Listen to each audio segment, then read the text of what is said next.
যে গিয়াসউদ্দিন আত্মাহেরি চরমোনাইকে নিয়ে একসময় বাজে মন্তব্য করতেন, সেই গিয়াসউদ্দিন আত্মাহেরি আজকে চরমোনাইকে নিয়ে শুনেন কি বলেন।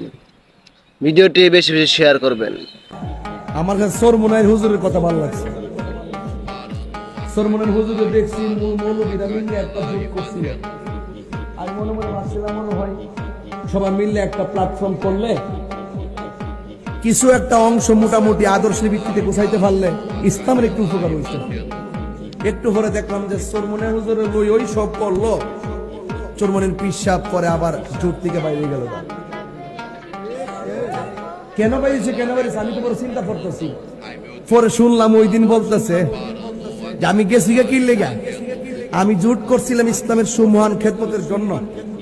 যখন দেখছি যাদের সাথে জুট করছি আমরা মনে করছি আমরা যাবো মদিনা, যখন দেখলাম আমার সাথের মানুষগুলা মদিনা রাস্তা বাদ দিয়া আমেরিকা দিকে গেছে গা, তখন আমি তাদেরকে ছেড়ে দিছি।